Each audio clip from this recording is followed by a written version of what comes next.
Vous êtes toujours le meilleur. Le meilleur. Amen. Amen. Dieu nommé dans le Seigneur. Nous allons partager la parole pendant quelques minutes, moins d'une heure. Et après, nous allons faire des déclarations et partir. Éternel, merci. Nos serviteurs, les obéis qui honorent votre nom. Blesse le Dieu que je sers avec fidélité. Apporte encore des grandes choses dans votre vie et dans votre ministère. Que l'an 2022, vous ayez un ministère éclatant et une église également stable et bénie. Au travers de toi également, ton épouse également, les enfants puissent être bénis. Soyez bénis au nom de Jésus-Christ. Amen. Bon service. Oh là là. Gloire à Dieu. Exode chapitre 14. Oh, la destinée. La destinée. Une église différente des autres. Ce qui se passe ici, nulle part ailleurs. Quelle louange, quelle adoration. Alléluia. Voilà. Bien-aimé, c'est pour nous une grâce de nous retrouver ce soir pour dire encore merci à Dieu. Nous ne cesserons de le faire aussi longtemps qu'il nous garde en vie. Amen. Amen. Exode chapitre 14. Les thèmes de ce soir, la traversée miraculeuse. La traversée miraculeuse. J'informe à une personne, que le diable veuille ou pas, que le diable devient 10 000 fois diable. 1 000 fois diable. Toi, tu vas traverser cette année. Oh là là là là, je dis encore. Qu'il devienne 1 million de fois diable. Toi, tu vas entrer dans 2022.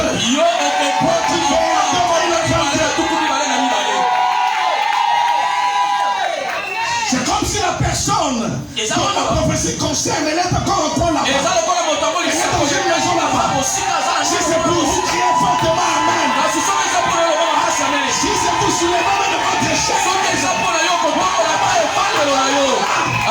Si c'est vous prenez votre bébé, jetez-le. Prenez votre bébé, jetez-le en haut. Mon Dieu. Alléluia. Qu'il veuille ou pas, tu verras 2022.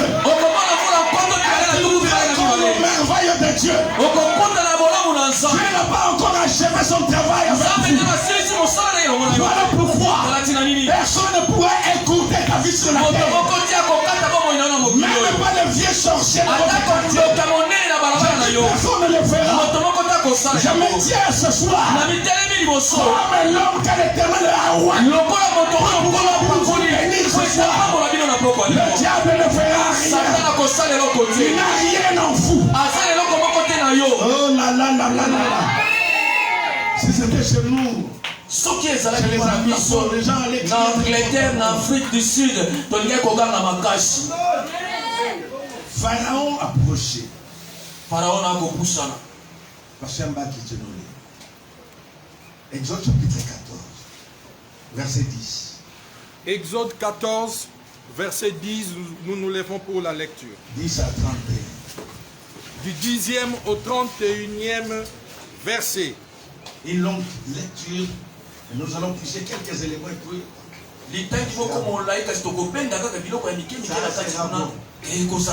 Même si nous là pour bien l'élo. Les alas dossier dosé. On l'a la peine pour nous bon nous solo bien à 11h 11 minutes. Papa allez. Pharaon approchait. Les enfants d'Israël levèrent les yeux et voici, les Égyptiens étaient en marche derrière eux.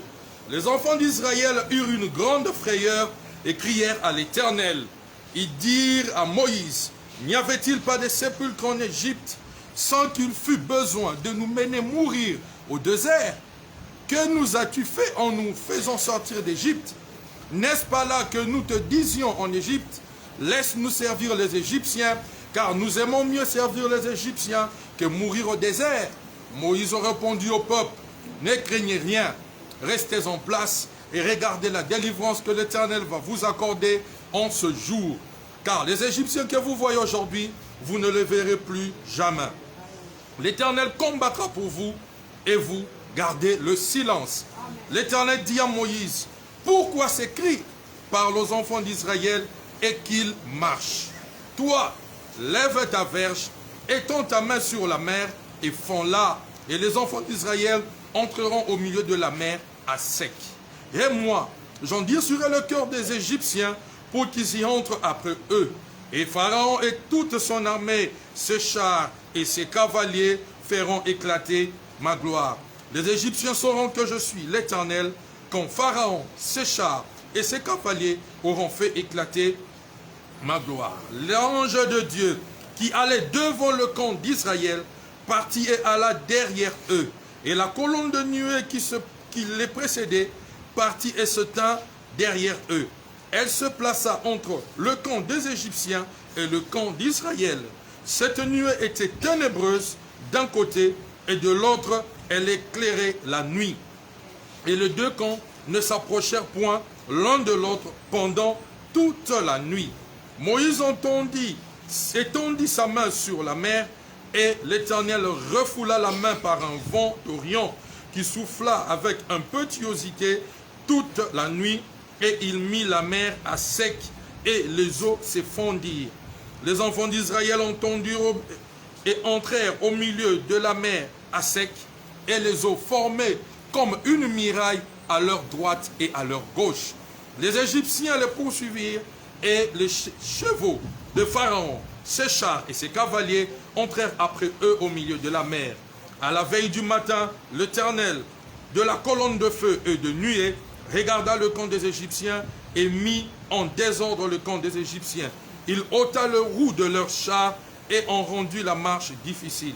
Les Égyptiens dirent alors, fuyons devant Israël, car l'Éternel combat pour lui contre les Égyptiens. L'Éternel dit à Moïse, étends ta main sur la mer, et les eaux reviendront sur les Égyptiens, sur leurs chars et sur leurs cavaliers. Moïse étendit sa main sur la mer, et vers le matin, la mer reprit son impétuosité, et les Égyptiens s'enfuirent à son approche, mais l'Éternel précipita les Égyptiens au milieu de la mer. Les eaux revinrent et couvrirent les chars, les cavaliers et toute l'armée de Pharaon qui était entrée dans la mer après les enfants d'Israël. Il n'en échappa un seul. Mais les enfants d'Israël marchèrent à sec au milieu de la mer et les eaux formaient comme une muraille à leur droite et à leur gauche. En ce jour, l'Éternel délivra Israël de la main des Égyptiens et Israël vit sur le rivage de la mer les Égyptiens qui étaient morts. Israël vit la main puissante que l'Éternel avait dirigée contre les Égyptiens. Et le peuple craignit l'Éternel et il crut en l'Éternel et en Moïse, son serviteur. Amen. Amen. On va écouter le deuxième passage. Ce sera notre thème de l'année. Joël chapitre 2. Joël chapitre 2, verset 25. Cela, ce sera notre vision annuelle. Joël 2, 25. Nous lisons au nom de Jésus. Je vous remplacerai les années qu'ont dévoré la sauterelle, le gélec, le asile et le gazam, ma grande armée que j'ai envoyée contre vous. Amen. Amen. C'est la parole du Seigneur. Nous rendons grâce à Dieu. Voilà. Que Dieu vous bénisse. Dites au voisin également que Dieu te bénisse. Voilà, je vais parler calmement pendant 20 minutes. L'essentiel pour nous de nous présenter également, ce que sera notre vision oyo eza motu ya 2022. ezali mpona kotalisa na bino oyo ezali emoniseli ya mvula eza kobanda. Voilà. Oye Israël est resté en captivité en Égypte pendant 430 ans. Israele akangamaki na kati na bowumbu na bamvula ebele 4 siècles et demi presque. bankoto mibale na minei na ndambo. Israël était soumis à des travaux durs. Israele bamikitisaki bapesamaki na misala ya makasi. Israël était dans leur misère, dans la souffrance. Israele bazalaki na pasi na minioko ya makasi. Israël était tellement maltraité. Israele baniokolaki ye makasi. Pourquoi? Mpona nini? C'est parce qu'il s'est retrouvé en captivité. Il s'est retrouvé en servitude. Na bowumbu mpe bazwamaki kati na misala.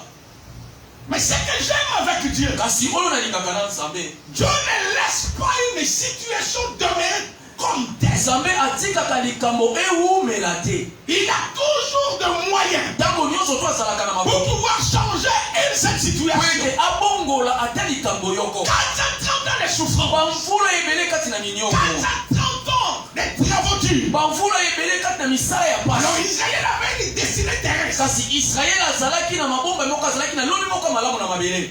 C'est-à-dire, elingi koloba Israël devait arriver à Canaan. Israele esengelaki ye akoma na mboka Kana. Israël devait quitter l'Égypte pour mieux servir même Dieu. Israele esengelaki alongo na Egypte mpe ete akende L'Égypte, c'est l'image du monde. Egypte ezalaki nde elilingi ya C'est mokili. comme aujourd'hui. lokola Tu lelo ne pourras pas bien servir l'éternel. okoki te kosalela Aussi nzambe longtemps que malamu tu es attaché au monde, soki yo okangami na mokili. il faudrait quitter le monde. esengeli olongwa nano Voilà na mokili. pourquoi la définition de l'église, wana tala tiani limbola ya c'est esenga une assemblée appelée ordre. ezali lisanga ya baoyo babengami libanda ya Un groupement appelé ordre. lisanga ya bato oyo babengami libanda ya C'est ça la définition de l'église. wana nde limbola ya eglise. Alléluia. Amen. Si vous êtes membre de l'église, soki ozali moko ya et eglise là je parle de l'église comme l'église, wana naza koloba ete je ne etoma parle nzoto pas ya de eglise dénomination. yango ezali ya kokonzama Mais te. tout celui qui a reçu Jésus-Christ dans sa vie comme étant son Seigneur et Sauveur, kasi oyo nyonso toyeba yesu kristu na bomoi na ye lokola mokonzi il bimoki devient automatiquement membre dans cette église. ye abengami solosolo moko ya baye Il est dans le corps bazali de Christ, azali kati na où nzoto ya kristu Jésus-Christ est la tête. bisika oyo yesu azali moto Et nous les restes, nous sommes que des membres. mpe biso nyonso te toza kaka nde biteni. Alors Israël, kasi israele lui avait une destinée terrestre. ye azalaki na lobi moko na mokili. Arrivé à Canaan, kasi ntango bakomi na kana un jour après des moments de turbulence, mokolo moko nsima ya bangonga ya boningani ya minyoto ya makambo l'Éternel s'était choisi un homme. kasi nkolo ye aponaki moto moko C'était Moïse, ezalaki nde na moto na komi à qui il avait donné la mission ye nde nzambe apesaki pour etika aller délivrer Israël de la po captivité. ete akende kolongola israele kati na bowumbu. Et dans sa mission également, Moïse kasi na etinda ya n'a mosi pas eu la tâche facile. ye azalaki na mokumba Parce qu'il avait pour parler avec Pharaon. po ete azalaki na pasi ya koloba liboso na Et farao. Pharaon kasi farao ne voulait pas à tout prix libérer ye Israël. alingaki ata moko ete kotika Je israele dis encore une personne, naye koloba esusu ya moto moko peu importe la durée de la nuit, atako butu yango ewumeli l'aurore finit par apparaître. kasi ntongo ekosuka kaka se ekotana. Peu importe la durée de ton problème, atako likambo yango tu yango ewumeli finiras un jour par te donner la solution. sukasuka mokolo moko akopesa yo Tu ne mourras pas avec ce problème. yo okokufa te na makambo Les wana ténèbres ne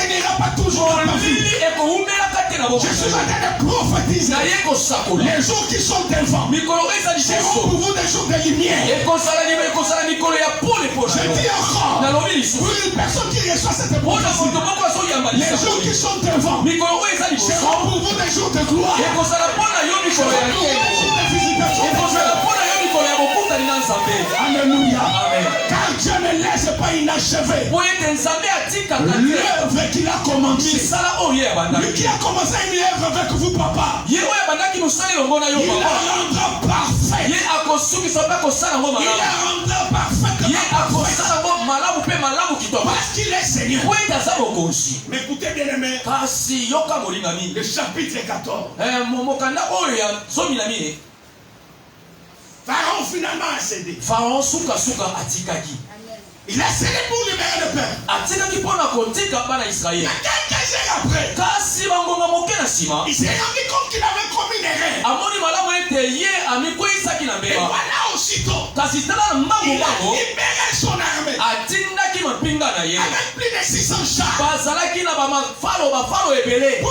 aller à la poursuite des enfants po d'Israël. ete bakende kolanda bana israele oyo bakendaki deja Israël a fouillé. israele bazalaki kopota mbangu L'armée de Pharaon était derrière. kasi mapinga ya faraona na nsima bakolanda olingami yokanga Écoutez, c'est ce beau message. yoka ezali matia moko malamu mpe kitoko Alléluia. amen J'ai conduit ce peuple nkolo azotambwisa libota na ye au travers d'une colonne de feu. na nzela na La kombe nuit pour kombe pouvoir l'éclairer. po ete yalekala koyebela Et kotalisa bango au travers pole d'une colonne de nuée mpe na pendant la nzela na journée. kombe ya nsima J'ai conduit Israël. nkolo azali kotambwisa israele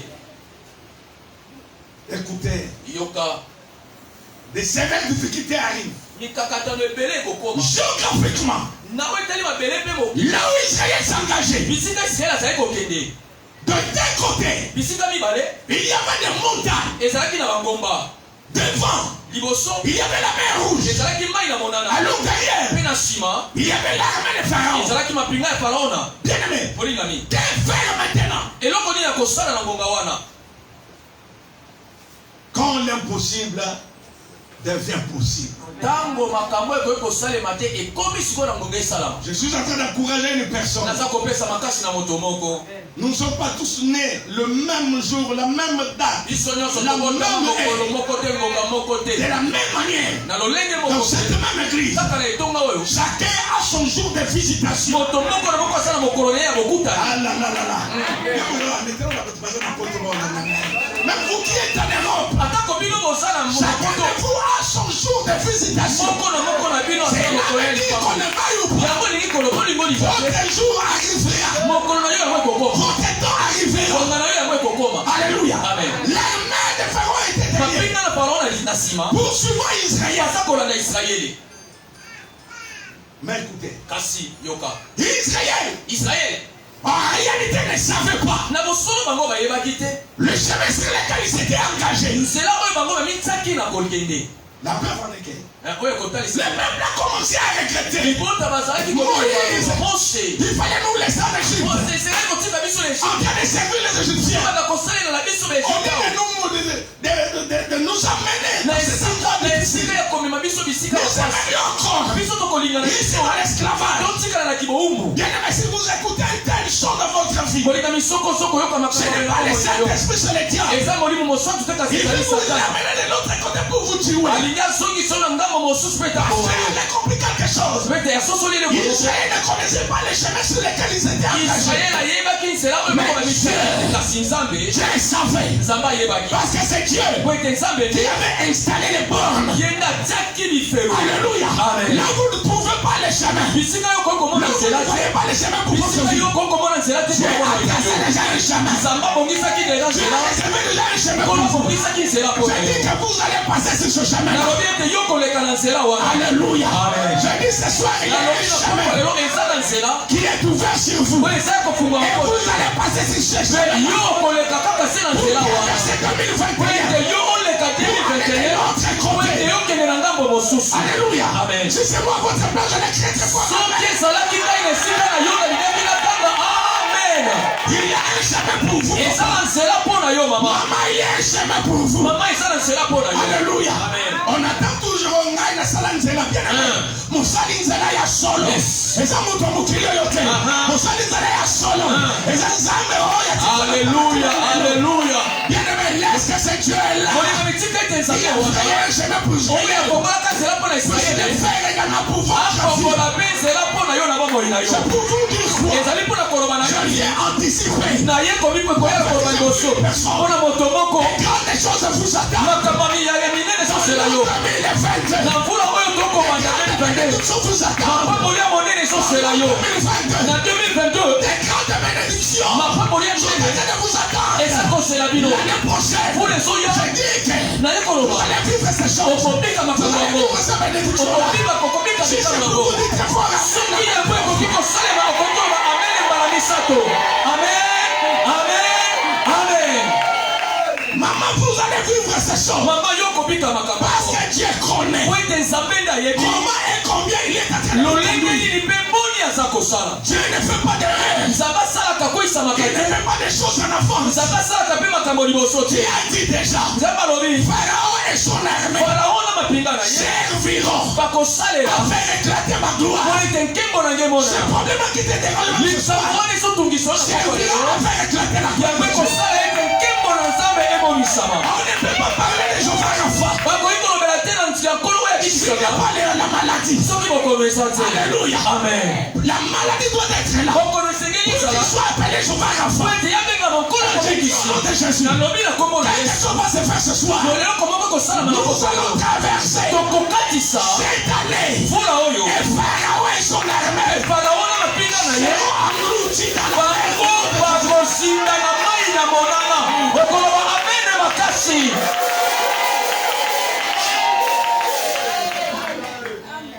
bakosinda yoka Quelques recettes. eloko moko ya moke toyikopesa Quelques recettes eloko moko ya moke tokopesa pour la traversée miraculeuse. mpona bokatisi ya bikamwa.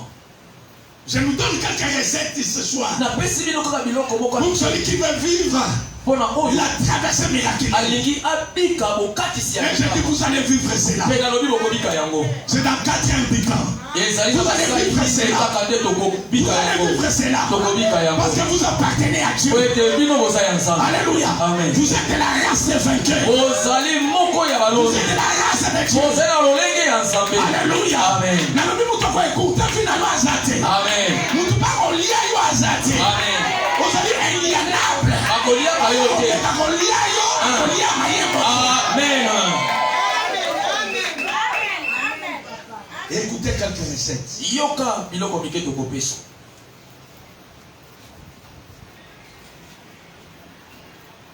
Dieu parle à Moïse. nzambe ake koloba na mose Dites aux enfants d'Israël. yebisa bana ya israele La première recette. eloko ya liboso ya yango Ne craignez rien. bobanga eloko te.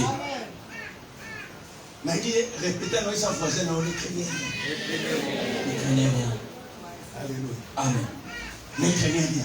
bobanga eloko te. Vous savez, nous allons traverser ce soir. oyebi tokokatisa na mpoko ya lelo Mais derrière nous, kasi nsima na biso il y a des problèmes qui nous poursuivent. eza na makambo ezolanda biso. Derrière nous, nsima na biso il y a la Covid qui nous poursuit. eza covid ezolanda Mais biso. je dis à quelqu'un, kasi nalobi na moto moko Covid ne va pas te rattraper. covid ekokanga yo te. Je dis, elle ne va pas te rattraper. nalobi ete yango ekokanga yo te. yo okokatisa. La première recette, eloko ya liboso ne craignez rien. kobanga eloko te. Voilà. Bien-aimé, attention à la crainte. molingami keba na bobangi C'est une arme satanique. yango ezali ebundeli moko ya C'est satan. une arme diabolique. yango ezali ebundeli moko ya La Bible dit dans Job chapitre 3, verset 27 à 26. Job 3 verset à 26. Ce que je crains, oyo nga nazobanga c'est ce qui m'arrive. yango nde ezokomela nga. Ce que j'ai un doute, oyo nazotia ntembe c'est ce qui m'atteint. yango nde ezokanga Je ngai. n'ai ni repos, naza na kimia te ni tranquillité. opemi mpe te Et la paix s'est emparée de moi. mpe bobangi efandi Celui qui ngai. a peur de mourir, il va mourir. oyo azobanga kokufa ye nde Celui qui akokufa. a peur d'échouer, il va oyo échouer. azobanga kokakema ye nde akokakema. Alléluia. amen. Alléluia. Amen. Est-ce que quelqu'un nous comprend aujourd'hui? ya solo moto moko azososola biso Celui lelo. qui a peur d'échouer. oyo azobanga Je kokakema. dis que vous avez déjà même échoué. nalobi ete deja Celui okakeli. qui a peur de oyo mourir, azobanga kokufa tu vas encore mourir. okokufa lisusu. Alléluia. amen. Mais je m'adresse kasi naye koloba aux vaillants héros. na babundi balongi Vous n'allez pas mourir aujourd'hui. bokokufa lelo te.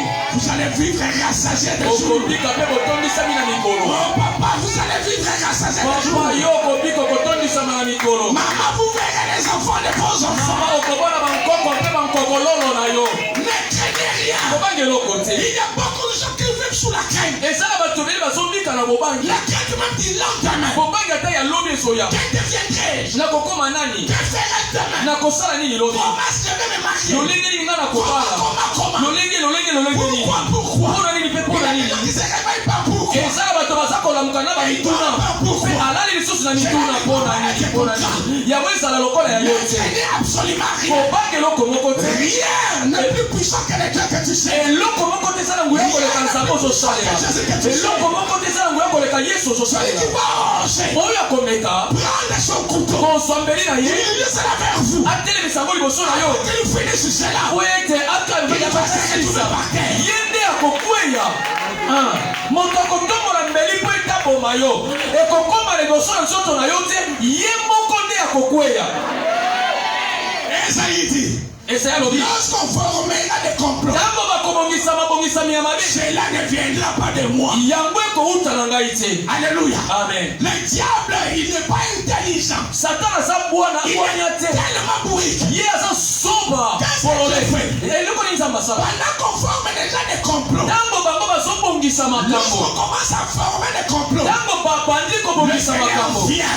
nkolo ayaka il vient les confondre déjà. nkolo aza koya kobungisa deja Il les mabongisami na bango confondre dans ces complots. aye kobungisa kotia mokulu na Voilà, mabongisami je na bango déclare pour tout enfant de cette église. tala naza koloba mpo na bana nyonso ya etonga oyo Ezala complot ya butu. Ezala complot ya mort. Ezala complot ya mort karabino. Ekozwa yote. na kombo na yesu Ekoma yote. na kombo na yesu Ekoma yote. Leo ebino mozoyamba makambo na amen. Esalamela yo. amen Ne craignez rien. kobanga eloko te Ne craignez rien. kobanga eloko te Que mangerons-nous? tokolia Que nini boirons-nous? tokomela nini Ces choses-là, makambo wana ce sont les païens qui les recherchent. yango nde eza nde bapagano nde baluka Votre Père Céleste, tata wa bino ya likolo c'est que vous en avez besoin. ayebi ete boza nango bosenga Yo so mona bébé na muki mo bébé na 2 mois ya 3 mois. Alibui na tonga so tuna mama na kolia ni. wana za kisimbi demo Wala fa za demo. Bébé ko sa makambo na za. Mais bébé kala so ka leli. Mutu mo azwa soin na ye. Mama wana mimi. amen Mais yo so likamukeka na usuka wa. Na okeni na mboka ni. Bati kana nganda pesa na luba makambo boko yote. Na mone bakaninga na kipakela na makala. Iloko ni soso ngani ko nyosho mama makambo na bino wana ho. Mama mo pazo bana TV no biote. Dieu de mon bossoni wa sukula mona mai ni. Yo ndo bana to moni mai limite. Yo ba mama na prophétisa ki bien mingi. Et tout continue makambo. tokoba kaka na foto Deuxième recette. eloko ya mibale Ne craignez rien. kobanga eloko Et te deuxième recette, mpe ya mibale eza nini restez en place. tikala esika moko Dites au voisin, restez en place. tikala esika wana kaka Nengi makambo ekota biso comme une leçon. Restez en place. tikala esika wana Voilà. boye Dieu ne traite pas avec les chrétiens inconstants. nzambe asalaka makambo na bakristo oyo baninganaka te Voilà. Des gens bato oyo qui sont ramenés par des vents de doctrine. baoyo bamemamaka na mopepe Des gens qui ne sont pas stables. baoyo bafandi esika moko te Alléluia. amen Mais Dieu traite kasi nzambe asalaka makambo avec des gens qui sont constants. na bato oyo bafandisama Restez en place. tikala wana Restez là où vous êtes. tikala bisika yo La ozali réponse de Dieu vous trouvez eyano na nzambe dans cette akokuta même yo église ici. kaka na etonga Dieu vous oyo visitez là. nzambe akokuta Dans cette yo même communauté. kaka na lisanga oyo Alléluia. amen Je me rappelle aujourd'hui. na banzi lisusu lelo Pierre et compagnie. petelo na La baningana Bible dit. biblia elobi Ils ont péché toute la nuit. balobaki mbisi butu Sans rien prendre. bazwaki eloko te Mais ce jour-là, kasi mokolo oyo le matin, na ntongo lorsqu'ils ont rencontré Jésus, ntango bakutanaki na yesu ils n'avaient pas changé de filet. bango babongolaki monyama na bango te Ils n'avaient pas changé de place. bango babongolaki esika na bango te Ayatati. ya tati Le même endroit où ils avaient échoué. kaka bisika wapi wana C'est dans ce bakatamaki même endroit là. ezalaki kaka esika Je wana les avais visités. oyo nkolo akutanaki na Je bango te prophétise. naye kosakolela yo 2022. 2022 Je te visiterai dans cette même nzambe église. akokutana na yo kaka mpe akotambola yo kaka na etonga oyo beye moko Je te visiterai dans cette même église. nzambe akopambola yo mpe akokutana yo kaka na etonga oyo Et yo pamboli ya ne opambola na ne oyo. La pêche information. bénédiction qu'on se bénisse au mingi. Aussi ici ma bénédiction n'y a sauté. Amen. Lobé ça bongo. Attends, bon t'as qui aussi comme bon t'as té. Bana msuba koya pena batu mususu. Amen. Lobé ça bongo. Attends, voyage qui l'avion. Na mona qui on doit yaki na kiti avion na ndako. Otika kama na avion pete batu mususu pena kanyaka ya kolo. Lobé ça bongo. Yes. Dada ya mystique. Alléluia. Amen. Maman to yaki tondo no pona zemi na yo. Ba tondo no esilite na zamba ya kasambu. Amen. Mususu kwa Yesu lobi pona mama. Eza bongo. Eza bongo. Atola take alliance ya mariage na 2021. Alliance kuna esilite. Eza bongo. Misusu ko sala mapona batu na 2022. Eza bongo. Amen. Matemo kitoko. Ngata lobi kitoko te ngana ka kitoko matemo. Atola wote batu ba alliance kwa batu ba mona. Yo silisi ba alliance te. Eza bongo. Bazo sala mususu pona batu 2022. Eza bongo. Attention ma ke voiture na 2021. Mituka esilite. Misusu na koya pona batu mususu. Eza bongo. Ngako tupopo leo na zalaka ba bipa kwa ngo ya likele bana ile. Kushuka ndani mpo kwa leo. Alléluia. Ces emplois. Quelle personne vient déranger ta foi? Abakuka lobi nini? Il est resté dans son poste. Atikala esika na Il ye. est resté dans son poste. Atikala esika na ye. Pour répliquer après avoir entendu ce que Dieu va lui dire. Mpona kozongisa oyo wapi nzambe kolobela. Restez dans votre poste de travail. Tikala na esika na yo ya mosala. Même à décourager qui on a chef d'équipe na yo. Tikala na poste na yo ya travail. Amen. Oyaka kosalela ete moyaka kosalela Nzambe. Amen. quel matin. Mais ouais matin ici. On est passé à peine enveloppe. Yebo yo kitaki na kende na ngako continue pa na ba. Na kaya tukaka omona na. Wana tukangela ndani ba porta kwa mate. Wana kakende. Eza. Nani na molanda ye. Amen. Alléluia. Amen. Restez en place. Motika leshika moko. Votre bénédiction est ici. Pambo lina bino esandi awa. Votre miracle est ici. Likambo na yo eza awa. Alléluia. Amen. Avec Dieu, Na Nzambe. vous avez un lendemain qui est assuré. Bosala lobi moko malamu ebimisama pe eza lobi moko ya malamu ya kitoko. Dites au voisin, Yebisa ndeko za pene na yo. restez en place. Tikala kaka esika moko. Restez en place. Yebisa ye atikala esika moko. Restez en place. Tikala esika wana. Voilà. Troisièmement, Ya misato. il dira au peuple, Akoloba na libota. regardez Botala la délivrance kokangolama. que le Seigneur va vous accorder. Oyo nzamba kopesa bino. Dites au voisin, regardez la délivrance. Yebisa ndeko za pene na yo. Tala kokangolama. Dans ce combat-là, Kaka na bitumba wana. ce n'est pas à toi de combattre. Eza na yo nde kobunda. Ce n'est pas à toi. Eza na yo te eza C'est pona pas à yo. toi. Eza pe pona Il y a kati. quelqu'un qui a combattu pour nous. Eza na moko abundelaka biso ekulusu. Ce combat-là appartient à Jésus. Bitumba wana eza pona Et Yesu. Jésus a remporté la victoire. Pe Yesu amemaka elonga pona yo. Ezalaki pona yo te, ezalaki ya yo te. Yaya.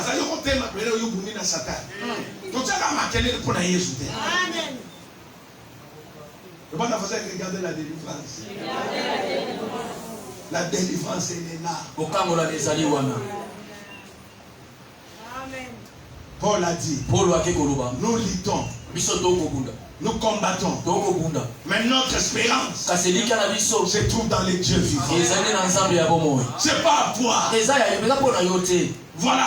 Tala. Personne ne peut s'enorgueillir. Moto moko ta ko tiela ngo lolendo te. Alléluia. Amen. Les combats avec le diable, mon frère. Bitumba na Satan ndeko. Alléluia. Amen.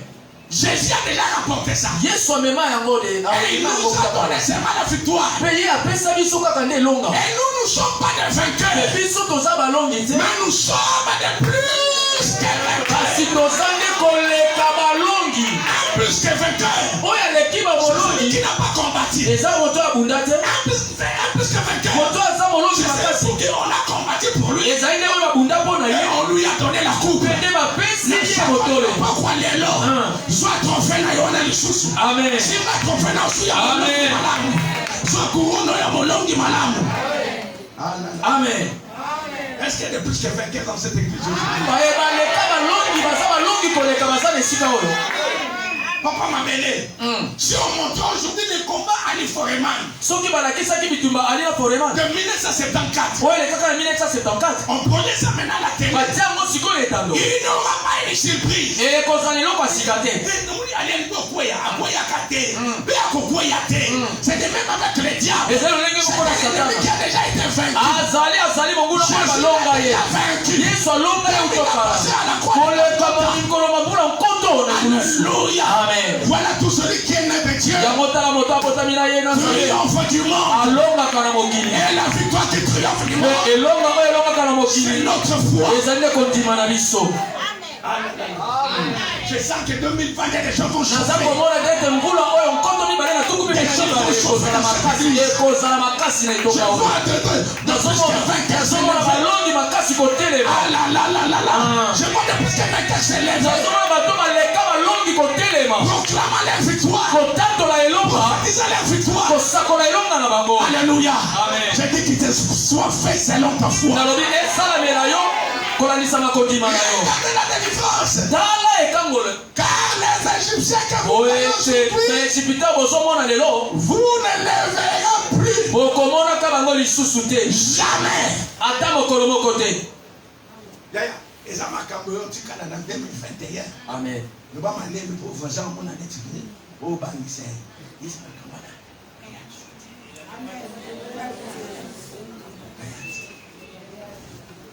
Lokwa moni namona alinga kobanga te. Yesu siko makasa yo kana matoi naye. Loba makambo ne kola suta na vina yo. makambo koyela mpina yo koya lisusu te. Ces Égyptiens-là, baegypita yo wana ils ne vont pas traverser ils ne vont pas traverser 2021. bakokatisa 2021 Okoniata bango na se na makolo na yo. okoniata bango. Okoekraze bango na se na makolo na yo. Amen. Amen. Voilà, on doit avancer pour arrêter. tokokoba mpona kosukisa. Des amis qui nous viennent de Maluko, eza na bandeko bauti na maluku dès qu'ils connaissent. bauti kinkoli. Quand Joël qui m'a appelé, papa, il dit, ils allaient veiller à nous laver. Ils ont prière à 16h. Il dit, là, vous allez la carte. Là, vous avez dit, vous allez pour rien. kole pays wana Vous allez aller au Robin. Ni ne vous allez en Nzela. Ma caméra, on a encore ta route. Bien aimé, l'Éternel combattra pour vous. nkolo kobundela bino. Votre combat là, bitumba na bino wana. l'année prochaine, hein? Vous comprenez ma combat également autrement. Et puis, vous avez dit, Olemba. Tout n'a pas boxé, ma catcher, ma zane banda, pour la fait tonton sur ma catcher. Ah oui, ça y est. Amen. Zamba qui a facilité son biso makamune, biso de l'ingénieur Nzambe, à ça y est, biso en mode. Le bon voisin, le Seigneur combattra pour vous. 4e, 5e recette, n'a évité. oyo ya mine ipe mitano. Gardez le silence. bino bofanda kaka te kimia. Amen. Garde le silence. bofanda kaka kimia. La Bible dit, bible elobi c'est dans les calmes, ezali nde na kimia. dans le silence, ezali nde na kofanda kimia que viennent quoi? nde nini eyaka. La réponse du Seigneur. nde eyano na nkolo eyaka. Yaya, oyo mokonzi nzamba koyano na yo, ezali mpe na brutalité te. Oyo mpe mokolo magangi te ngai nzambe na bino kaka ke ye te. Mais ya lié. Amen. Limisanga so na lobi mabe. Dans les calmes, kati na kimia. moi je peux la réponse est dans les calmes, kati na kimia visitation à Nzambe yeli. ndeko kutani ya nkolo. On me connaît sur chaîne qui pété. Je disais autrefois. Nazali koloba Gêner également n'est pas manipuler Dieu. kila eza kotindika mpe nzambe te. Biso sala ba chaîne ba 7 jours à sec. Donc il y a terre aux hommes na maïté. Donc quand ba gêne to lemba ya ndenge na ndenge. So ezali ka likamwa gêne. Ya gêne. To tika to continuer na terre. Le bon voisin garder le silence. Gardez. Vous savez pourquoi on doit garder le silence? Qui peut nous répondre? Hein? Hein? Oui, il y a.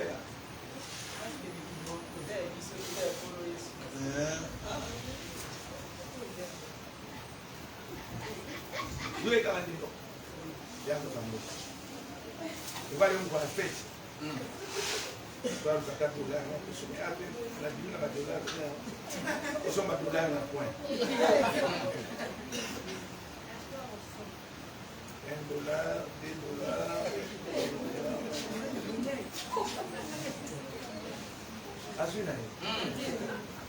Abundi pas on. Na tout abundi na pas. Moi, je suis secrétaire.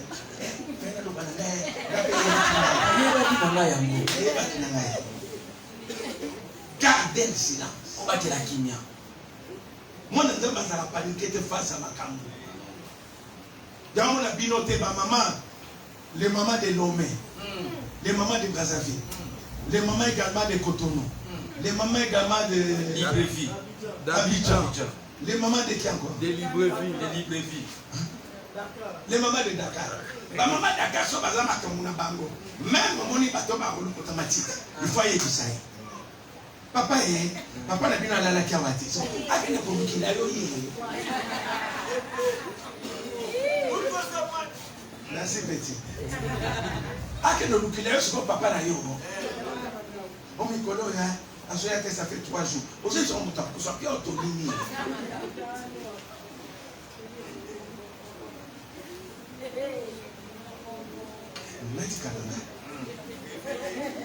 Les gars, c'est pas que c'est ma maman à Awate.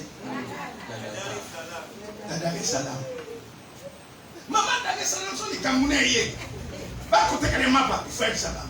Nous avons tiré ça pas tout naïf. On y a taillé au mot quoi. Le coup de ce nos cirage. Mumbai nanga, à mon anaté. C'est un article comme ça cirage à la note que l'on Mumbai nanga.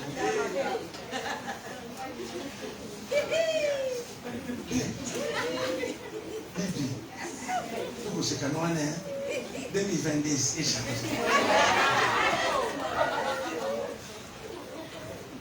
il y a des Camerounais yo.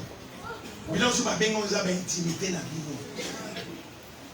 Ce n'est pas partager avec tout le monde. Bon, est là. Le même Dieu qui t'avait exaucé dans un autre problème.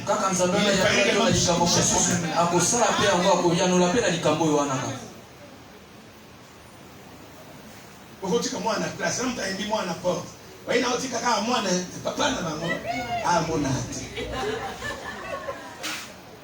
Na madame, moi, on a dit, na monsieur, moi, on a dit, la sentinelle d'école. La sentinelle d'école. Il y a un peu de nini, binoté, mais maman, il y a un peu de zakabongo.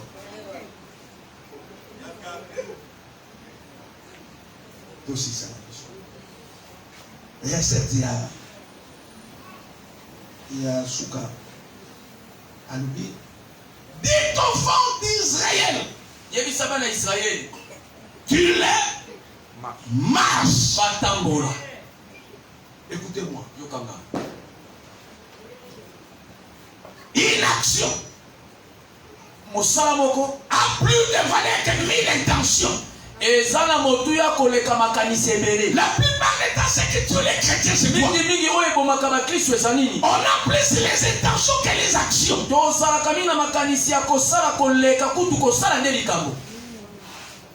Quelqu'un compris? On a plus les intentions. Je ferai. Au moment où je ferai. Oh, vous voulez aussi la tête, je ferai. Au moment où je On va voir les 30. Tous les ceux qui ont fait On a offert au sali. Plus de tension. Kakane makanisi. Nako. On a besoin de au moins choqué aux arbres et mine. On m'a dit mon comme ça, je sais pas, on met mon col comme à mon bout. On est besoin de ça. Je vois la toile, la bête à ma plan là. Là, va te dire, moi, je suis là, comme à mon bout. Yo, comme à mon bout. Là, maman, maman, vous voulez aller plus loin l'année prochaine. Maman, l'union qui est mosika dans vous les gens. Faites des actions. Salande misala. Avec Dieu, on commence petit. Mais on finit grand. Toi, tu n'as jamais commencé quelque chose. Tu n'es resté que dans les projets, dans les intentions. Vous savez, c'est aujourd'hui même, ce matin, cet après-midi, on a enterré beaucoup de gens avec leurs projets.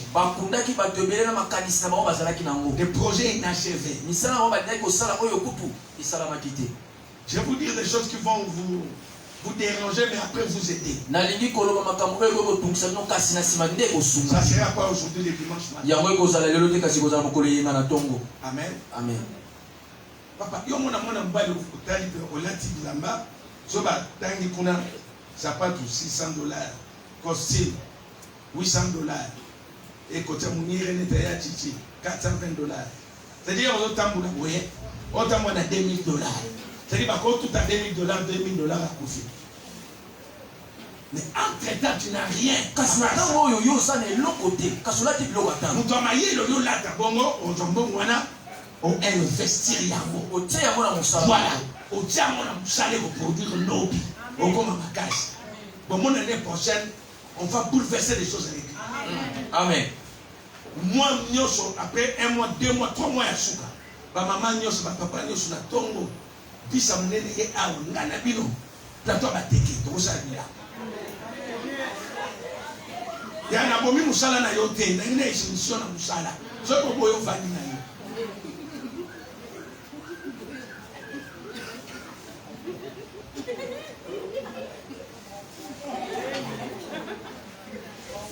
Et ça vient dans ma paix. Plateau ba teke. Na mone sala pena mambo bi kai ngenti lenga na yo na makambo. Pena vana na ndako na mila bofo na ngai.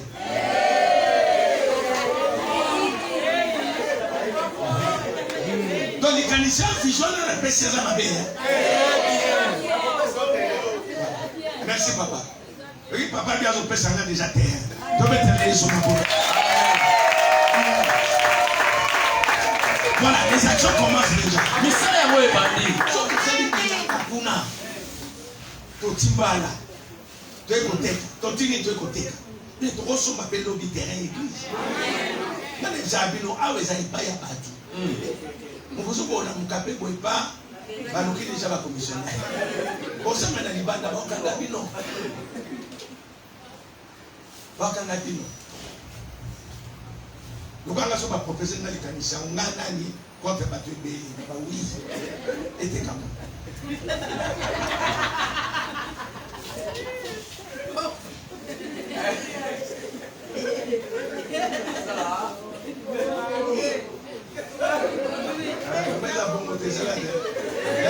les commissionnaires la police yo musa. Donc ba bombo kama banga non OK. Mais surtout c'est ba bilanga pour réaliser ma commune nene na vie. Amen. Je connais une église à Kasavubu sur Banalia. Na ebe tonga moko na Kasavubu Quand ils ont ba commencé ce projet, donc babandaki makambo. les gens banalisaient cela. Ba tuaze komona ngo makambo pamba. Mais après quelques années, bah comment mitu kapende ye.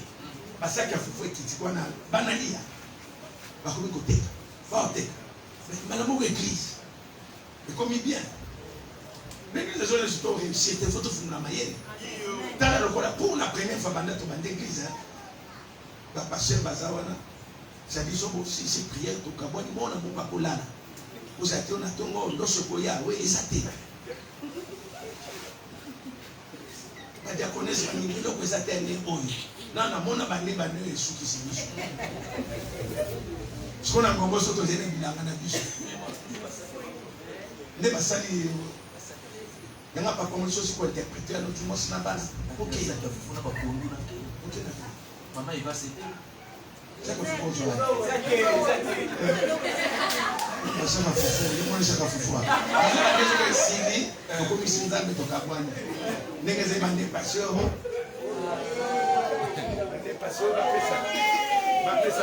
il est kanisa plateau bateke pour pourrait gagner. Amen. Amen. Écoutez les derniers points. Yoka likambasuka. Qu'il marche, cela veut dire quoi? Batambola, yango li kolobani. C'est mettre la foi en pratique. Etande kotia kondima na misala. Une foi sans œuvre, elle est une foi morte. Kondima mo esangi misala esa kondima moko ekufa. Mettez votre foi en pratique. Tiande kondima na yo na misala. Mettez votre foi en action. Tiande kondima na yo na misala. Alléluia. Amen. Écoutez les derniers éléments. Yoka likambasuka. Il a dit maintenant Moïse. Ake koloba na Mose. Prends ta verge Zwali ndanda na yo dans la main tia yango et na loboko. fends-la. Beta yango na mai. Amen. Amen. Alléluia. Amen. C'est ce que nous allons faire aujourd'hui. Yango tokosala nde lelo. Chacun de nous va tenir la verge. Moko na moko akosimba lindanda na ye. Elle va frapper sur la main. Akobeta yango na mai. Un miracle va s'opérer. Bikama moko yango kosala. Lorsque Moïse a fait cela, Tango Mose asalaki yango. la mer s'est divisée en deux. Mai ekabonaki biteni. La mer s'est divisée en deux. Mai ekabonaki biteni. Israël a commencé à traverser. Israël babandi kokatisa. Alléluia. Amen. Papa, c'est Dieu qui a créé toutes choses. Eza nzambe ezaki lelo konyosa. Même la route là, c'est Dieu. Ata nzela wana eza nzambe. Alléluia. Amen. Israël a traversé. Israël bazali kokatisa. Israël a traversé. Israël bazali kokatisa. Alléluia. Amen. Vous vous rendez compte que bokomona malamu. avant d'être traversé, yango ete bango bakatisa. c'était la mer rouge, non? ezalaki ne mai ya monana. Mais lorsqu'il a commencé à traverser, kasi ntango babandi kokatisa. moto azindaki aza te. Amen. C'est-à-dire nzambe aye epai ezalaki mai aye acimente yango. Israël a traversé. Alléluia. Amen. Et nzambe atiki armée ya pharaon ekomi kokota na kati. Lelo bakomi kokota, nzambe ale akomi kodeboulonner baruna bango ya bachar. Omona eloko nzambe osala na bennemi na yo. Ntango yozokota na 2022 babane kolanda yo. Nalobi ete baekalo na bango nzambe akende adeboulonner yango.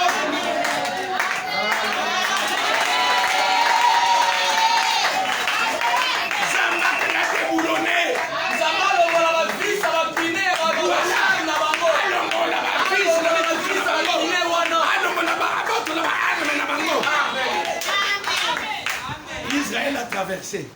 Israël a katisaki. Amen. Amen. Nzambe c'est la carte ya suka. Alléluia. Azeli bango be bakoma na kati. Pa. Mai sani ne zongi. Mai zongi. Na yebiso lelo. Batoyo ba osala balanda yo. Sina ba 22h ba 23h. Nabi mawa pona bango. Wete maye komena bango kwa lelo. L'eau va les engloutir aujourd'hui. Maye komela bango lelo. Au nom de Jésus. Na kombo na Yesu. Alléluia. Amen. Écoutez bien, amen. Yoka molingami. Dans tout ceci, Na nyonso yo. Dieu visait quelque chose. Nzamba azali komona eloko moko. Et il visait quoi? Azali komona nini? La restauration d'Israël. Azali komona bobongiso mbongwana na La Israël. restauration de la nation d'Israël. Azali komona bongwana to bobongisami. J'ai une bonne nouvelle pour cette église. Nazana sango malamu pona yeto. Dieu m'a dit clairement Nzamba yebisinga que l'automne de 22 Ete mvula oyo nkoti pour cette église, pona yeto. c'est l'année de restauration de votre famille. Les familles seront restaurées. Dieu va restaurer toutes les familles. Je dis encore votre famille sera restaurée. On ne peut pas parler de la famille sans vous. C'est le béni de quoi? La restauration restauration va commencer par vous. Et elle va finir par votre famille. Alléluia. Qu'est-ce que signifie restaurer? Qu'est-ce que signifie ces choses? C'est ce que nous verrons le dimanche.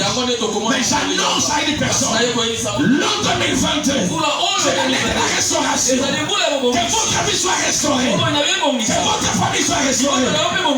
Écoutez ce que Dieu a dit. J'ai remplacé les années dévorées par le soleil. Je prophétise l'an 2022. Le Seigneur va remplacer. Il va restituer toutes les années que le diable a dévoré dans votre vie. Est-ce que quelqu'un croit ce message? J'attends quelqu'un qui est très fort. Acclamez fort.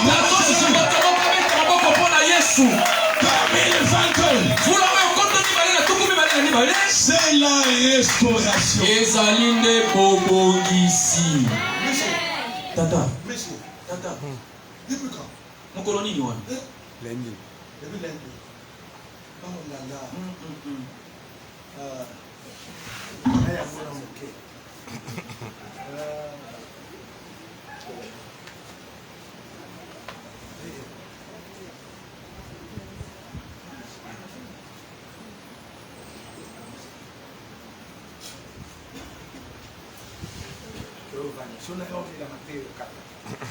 Vraiment, ça c'est vraiment un fils pour nous. Oui, Azali Penza Mwana pour la mission. Il est resté en Angola pendant 10 ans. Atikali na mboka Angola, mvula zone. Voilà. Vous pouvez se faire un côté. Quand on va voir, il faut que ça soit un côté. Ah là là. La restauration. Bobogisi. Bien-aimé. Molingami. C'est ce que Dieu va faire. Ne yango nzamba kosa. Amen. Baby so ndako mo ke kepene baby na ngoko, hein? Baye babuki yango. Balingi ba ndako tonga ya sika. Ozomona ndako bina kalwele ga na kikuku. Na mtasomi yango asika. Aza mutoyo mo lo soma ba gouvernement. Ala mutu ya gouvernement awati. Ya libi. Alingi atonga ngo sikona modèle ba libien. Ndenge kaka na libi batonga ka bandako wana. Alinga kikuku bino mozai na ngote. Ovanta. Akota togumba. Bien-aimé, Dieu va restaurer votre vie. Molingami nzamba ko bongisa boko. Dieu va rétablir votre vie. Nzamba ko songisa malamu bomo inayo. Il va remettre tout ce que l'ennemi a détruit dans votre vie. L'année 2020. Faites confiance à ce Dieu-là. Alléluia. Amen. Je dis que Dieu va le faire. Je dis à une personne que Dieu va le faire. Et Dieu ira plus loin. Alléluia. Amen. Il faut qu'on mise en mingi. Makambo yena ngonga bien. Tala ninga ba finga famille na bino. Famille na kati msuba sweta akutu bote ka lupango po bozo kusaba ngosoni na ninga bozala kawana ndaku ba mine se kweya so bolali plafond yeno zolo bazo se kabino mais Nzambe a dessiné abina 2022 il va restaurer la famille il va restaurer votre famille il y a 2022 Fula oyo kosani bale na tuki na lelo ba locataire bazo koma ba bayer. Amen. Et ça le bonheur de Dieu. Amen. Les souvenirs mo sa bio ba mo futela. Mo futela ndako bato 26 ans, 32 ans. Oto message comme ça na mabe. Wa comme ça na mabe. Wa ko ni ba ngumbu na bango. Alléluia. L'eau les a Nzambe. Amen. Mais ma belle les a biso nyonso. Nenge bango ba somba ka nenge ba bino na 2022. Le ba ko somba.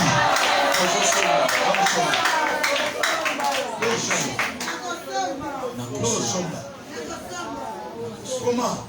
Le côté de la vie. Au foot il y a libéla. Et bon tout le monde a dit des choses. Ah c'est ce que c'est licence à sali locataire. Abaya kwenda bakoko yo kaka locataire na lupango wana. D'ailleurs on a bakanga yo. Na mtu akangio le la zote regretter.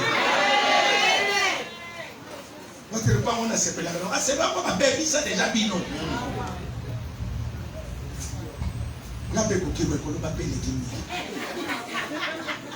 Amen. Bien aimé, ne manquez pas le dimanche. Nous serons la première Sainte Seine de l'année. Nous allons célébrer cela toute l'église. Rappelez-vous de ce témoignage le dimanche passé avec Papa Ndombe qui était resté malade pendant longtemps.